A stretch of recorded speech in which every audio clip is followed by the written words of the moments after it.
Welcome to another episode of MedTalk. Today we'll be talking about alternative healing, a holistic approach to good health and longevity. We have Uma Swaminathan with us today, and we'll be talking about the secret of staying young. So, what do you say about staying young? Okay. There is a saying in Japanese called ikigai. Ikigai means happiness in being active, happiness in being energetic, no matter what age you are. So there is a place in Okinawa where people live for over 100 years. And what was the secret of that? Of them living 100 years. It is that happiness in being energetic and active and not retiring. We always want to retire. Once you have come to a certain age, people want to retire. Retire means retiring from everything. I don't want to do any work. I want my daughter-in-law to cook for me. You have to be active. And then the other thing is our body is made up of water. Mostly it is water. So, I personally feel that our body is a dancing water. Just like, when a river is flowing, the river, is singing and dancing. You can feel the ripples, the sound of the ripples like that. And also, the movement, the dance movement. So our body is the same thing, a dancing water. And when it stagnates, when the water stagnates, there's germs and all kinds of diseases start coming from there. Same thing with our body. If we are not energetic, not active, it stagnates, and when it stagnates, then we get diseases in our body. So I am so confused. I'm always curious. There are so many diets available and online information on diets and claims on diet that this diet is good and this diet is not good. Why the vegetarian diet or vegan diet is better than any other diet? A very good question. Okay, I personally am a vegan, and the reason why I'm a vegan, I have kind of analyzed. We have basically, the meat, then we have the fish, then we have the milk products, and then we have the vegetables and anything to do with that. So let me start by isolating the things that I don't want or people shouldn't have. Okay, I'll start with the meat. Now, why do we have to isolate the meat? Do we need the protein from that? No, we don't need the protein at all from the meat. And then another problem with the meat is that nowadays, maybe ancient times it was different, but these days they are factory farmed. When it is factory farmed, they are injected with hormones, they are injected with antibiotics and things like that. And then after they are killed, they have to preserve them. So they are injected with so much preservatives that it is so harmful for the human being. And that's what causes cancer. Because storage, we all know that when meat, any animal that's killed, if it just stays there, it'll rot. So for it to be protected from rotting, what do? And then they're keeping it for months together in the freezer to eat them. That is dangerous. To me, that is, causing cancer. Then let's go to the fish. What does a fish have? Mercury.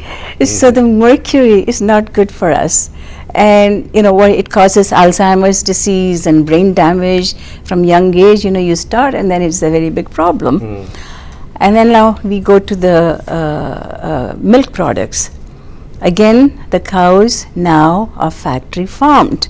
So in the ancient times, people say, hey, we were vegetarians, and we've been eating milk products. So what's wrong with the milk products?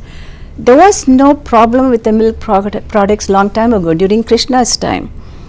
5,000 years ago, there was no problem. Why? Because we treated the cow as our mother, we treated the cow as God, And so, the calf was given the milk first, and then only the leftover was given to the humans. So it was a love affair between the animal and the human. So Krishna loved the animal, so he loved the food that provided him.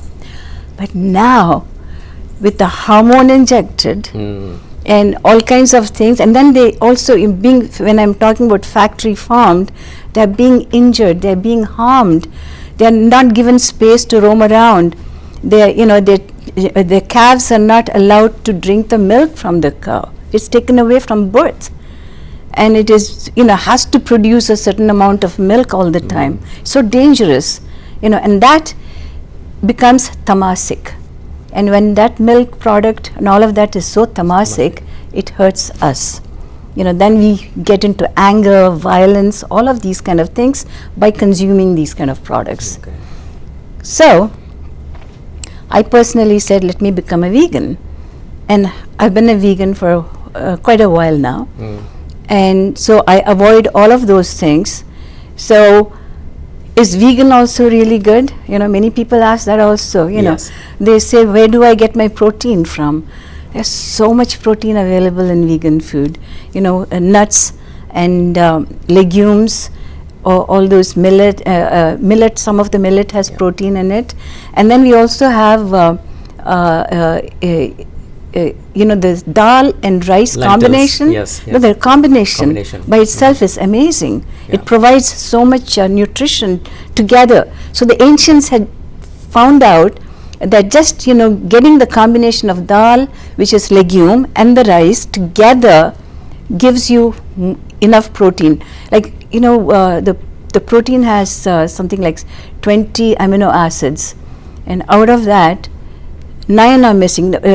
Most of them are produced in our bodies, right? Yes. But 9 that are missing come from the dal and the rice, which is so amazing. And people don't know that.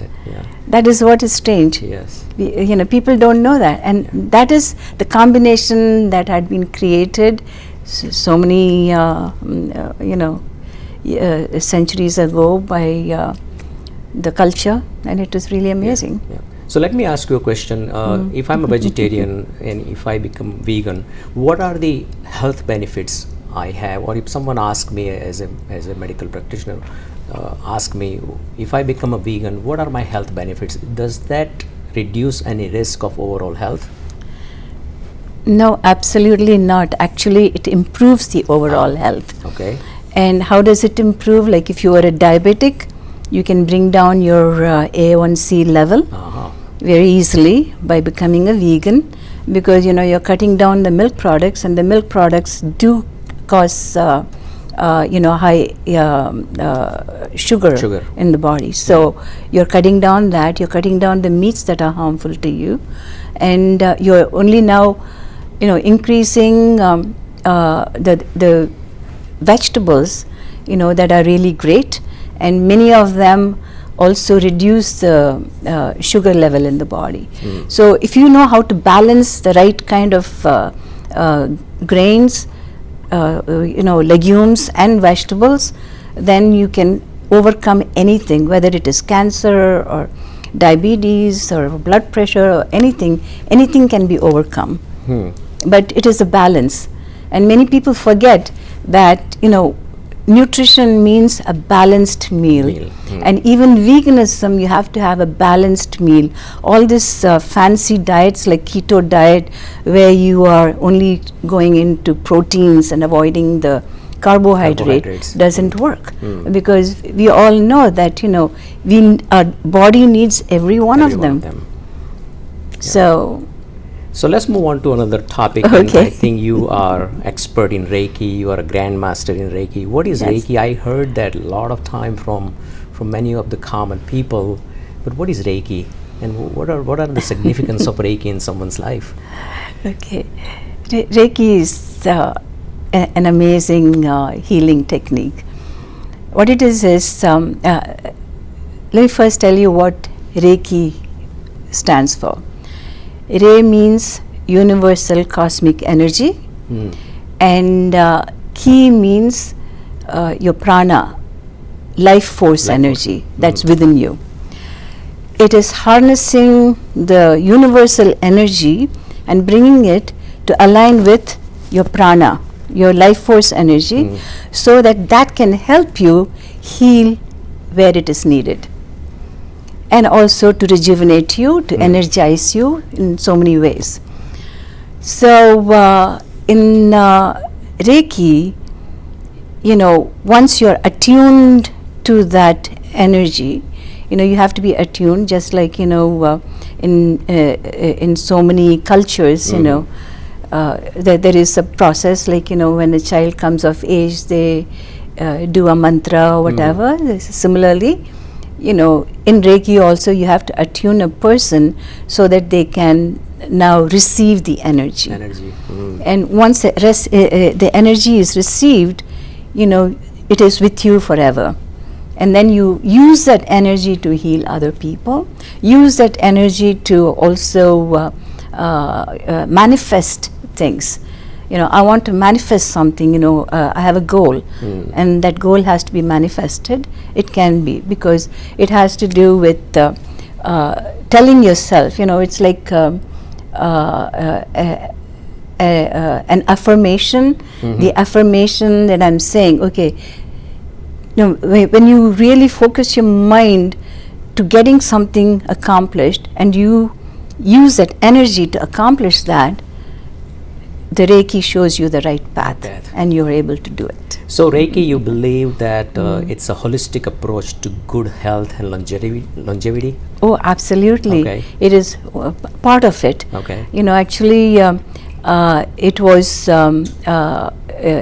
really brought into the public knowledge by a Japanese person, when Mikao Usui, and who went to India, and he studied about the Indian culture, and from the Siddhas, the Siddhas who did meditation and got so much knowledge of not only medicine but how to heal people. He learned a lot from these people, and then he found that this energy that you harness, you're able to heal people and do so many things.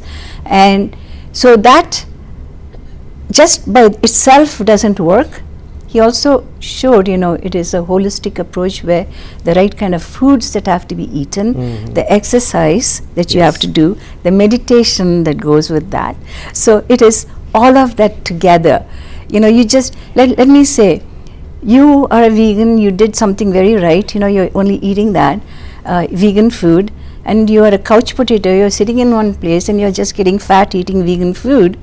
Is it going to help you? No. So let me ask you another question. You are teaching for alternative way of treating diabetes and cancer, and I was amazed when I heard you 2 years ago. Can you tell our audience what does that mean, alternative approach to treating medical disease, cancer and diabetes? Those are big disease. Big diseases, yes. So now many of these diseases are caused from one important thing, that is your gut health. If your body does not have proper gut health, which means like your digestive system is not working very well, then all kinds of diseases happen. And one of the thing is that like our body has so many cells, the biome of the body, yes, and in that it's constantly rejuvenating, right? Bad cells go, they get eliminated, and the good cells are rejuvenating. This is a whole cycle. But what happens is, those bad cells, when they don't get rejected and thrown away, they stay in your body and they form these little lumps which become ulcers, which gradually become cancerous. Now, to avoid that, what do? You don't want that to happen. So the gut health is number one priority. Okay, so the first thing we do is, of course, make sure you take proper probiotics that will help the gut health. Gut health. But in the probiotics, there's also what is known as fermented food. I believe that fermented food is really amazing, great, and there are so many kinds of fermented food that work on different parts of the thing. There are the protein, there's so many proteins, that the protein cells, each has a different type of need. And that need has to be satisfied, number one. Okay, and then the fruits and vegetables that work on different types of cancers. If you had cancer, you can still cure it, and if you don't have cancer, you want really good health, then you start by already doing things that will prevent from getting all of these sicknesses. So gut health, and how about inflammation? Does that any role on inflammation, reducing inflammation, which causes a lot of pain and arthritis kind of? Oh, absolutely, absolutely. There is a whole group of vegetables that cause inflammation, and you have to stop eating those kind of things. But it's very difficult, I'm telling you. I've not been eating that, not because I really need it or anything, but I just stopped because of what I have to do for my son. My son has a particular type of an inflammation that needs to be got rid of. So what did I do? I cut off all the foods in the house that cause that. And what are they? They are those nightshade family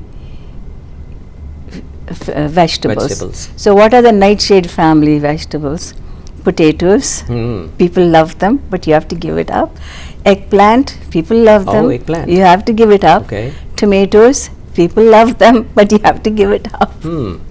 So there are, and green chilies, red chilies, all this has to be given up if you want to fight inflammation and have no arthritis and have none of those issues, and it's working. It works wonders. Wonderful. Wow. But it is a sacrifice. Okay. So very interesting question. Now I heard and read about you, and I know you've been through some trigeminal neuralgia issues. Can you tell us about your personal experience of treating, because trigeminal neuralgia is a very painful condition. I have treated many cases. Can you tell how did you overcome that challenge in your life? Yes. Okay, to start with, trigeminal neuralgia is a disease that is of the nerves, of the trigeminal nerves, and which is in your brain area. Which is in the brain area. So the trigeminal nerves come one this way, one through the jaw like this, that goes to the face. So this is whole region, has those nerves that connect to the brain. So that those are known as trigeminal nerves, and this can happen because of some traumatic experience, an accident, or maybe dental procedure, like root canal and things like that goes and damages the nerve. Then it can happen. So I just found out that I had a root canal work done for me, and that was a long time ago, almost 25 years ago. And then one day, like a year after, like suddenly there was a little shock like thing, pain, a shock, when you have a electric shock, in your facial area. In the facial area. I felt that and I ignored it. Then again a few weeks later, like I was brushing my teeth and there was a shock, and they scared me, but I ignored it again. The third time phone was ringing and I was going to answer, and I just turned my face like this, and this thing triggered so violently. Just turning my face triggered it, and it just went like that. Wow. And the pain was unbearable, and I practically fainted. Then so I immediately called my husband who was at work, and I said, I'm calling 911, I'm going to the hospital. And I did. I called 911. I rushed to the hospital, and he followed. He quickly came and followed the ambulance. We went to the hospital, and then it was diagnosed as trigeminal neuralgia. So after they diagnosed, they gave me heavy medications like Tegretol. And Tegretol, what it does is, it makes you drowsy, and you can have double vision, and you really need huge doses of that. So in any case, what I did was I just didn't want to go through all of that, because my belief was in all naturotherapy, doing it in the right way. So immediately I gave up caffeine, all caffeine products. I gave up coffee, tea, and then I started taking only fruits and vegetables that were good for the nerves. And then what I did was I started a meditation thing every day. I really focused on meditating and made sure that my mind was relaxed, and I focused on these nerves to make sure that they're going to go away. And then, of course, for quite a few years I didn't have it. Then suddenly it came back again. Came back, wow. Because I started going back to my caffeine, coffee, tea, and things like that. And then now, of course, now I've given it up completely. And, my diet is such that, it's vanished. I'm just surprised that I've been able to get rid of it.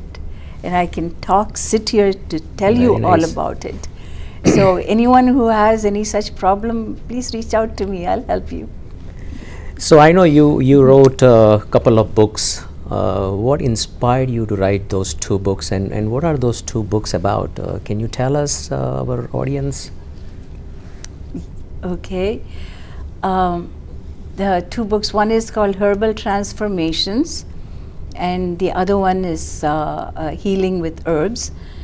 Healing with Herbs is being sold in India. Jaico Publishing published it there, and they have the jurisdiction only for there, so they're selling it over there. Herbal Transformations is sold through Amazon over here. And it's all about a holistic approach to healing.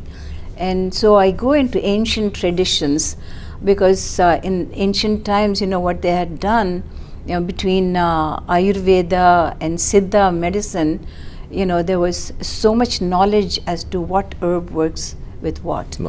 And for that reason, I went into those traditions and went deeper to show how they were using certain herbs in those traditions. Like for instance, Tulsi. Let's just take one example, Tulsi. Tulsi is holy basil, right? The holy basil, in the tradition, we think of it as God. Yes. And we pray. We pray.